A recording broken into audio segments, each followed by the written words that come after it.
Back memories. Now, Anson WIlliams, who played Potsy on the show you saw there, has a new book out. It's called Singing to a Bulldog, From Happy Days to Hollywood, and Your Unlikely Mentor. Yeah. The unlikely mentor who got me there. You had Yes, you yes. had people dancing here in the studio. I did. You're- I still got it. I'm sorry, you that's still got Donnie's it. line. That's Your Ralph, voice right? may be a little deeper now. No? Is it really? Strong. Just a little bit more? Yeah. What's the Strong. maturity that comes with lots of years? Exactly. Splishing Lots and of splashing. years. Yeah. Who can splish and splash anymore? Not barely. Yeah. I walk and walk. That's it.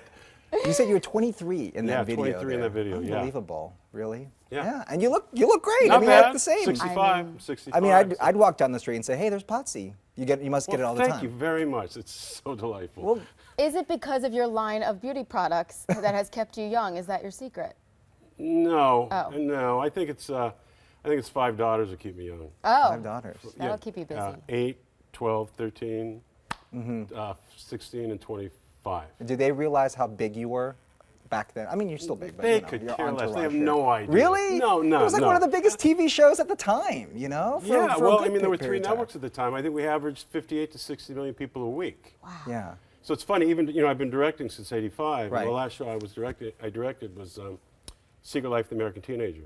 5 years on that with Shailene Woodley, who's Yeah. marvelous. and Who all. was huge But even now, with yeah. these Blown kids, up. it's but you talk to these young actors, and you Right. kind of have to let them know. 2.3 million you Sure. think is a hit. Right. Just No, yeah. just keep your ego out Because of there's it. so much out there right now. Oh yeah, I mean it's back when I was on Happy Days, there were 3 networks. Yeah. That was it. I mean, did you even know that Happy Days was going to be what it was? The pilot didn't even get picked up originally, No, right? the first one didn't sell. But the first one didn't have Fonzie on it, didn't have Richie Oh, so they in retooled had, it. Didn't have Tom Bosley in it.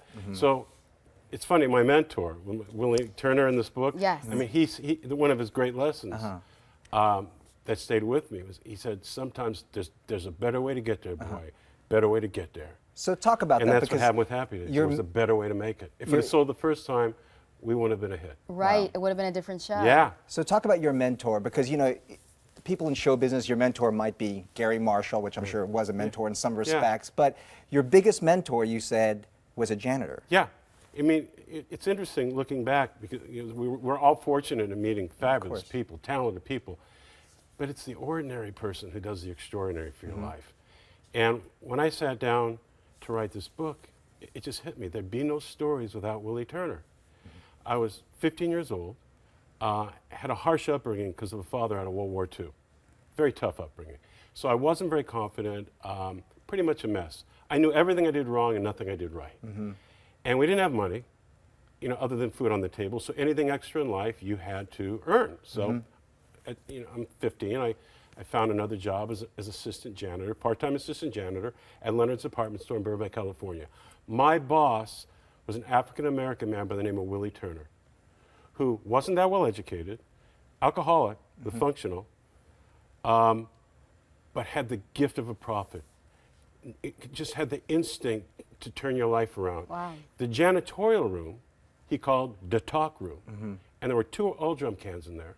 And when we weren't mopping or sweeping, he was the first adult that talked to me, not at me. So if it wasn't for him, you wouldn't have been Oh, Potsy. I wouldn't be here at all. I mean, I don't even know if I'd be here without him. But in the 2 years I worked there, he helped me find me. By the time I was done, I knew who I was, what I wanted, and where I was going. With these life lessons out of that room, you can't learn. So the book, it comes off as a memoir. I mean, there's great stories in there. Getting kidnapped by the President of the United States' daughter, who I dated for a while. Whoa. Meeting Elvis. Which one? Elvis Presley. You got to read the book. Read the book. Is it a Bush twin? Elvis Presley. I'm 65, all right? I mean, Happy Days was hey. 1970. Okay, figure it out. But then meeting Elvis Presley in a parking lot. But anyway, but each story has a bigger story. It takes the reader back to the talk room to get that same inspiration for their life that I did. Because in Singing to Bulldog, Jump the Shark is the precise moment, which came out of Happy Days, Right. when success starts to decline. Singing to a Bulldog is the precise moment when you start to climb. And Singing to Bulldog, there's a reason for that title, because when I first went on national television, singing on Happy Days, I sang to a bulldog. We remember See? that. There Yeah. you go. All right. You got to read the book to find You out. got to, yeah. Singing to a Bulldog. From Happy Days to Hollywood, director and the unlikely mentor who got me there, who we just learned about. Thank you so much. You bet. Anson WIlliams. Thank you. Thanks so much. All right.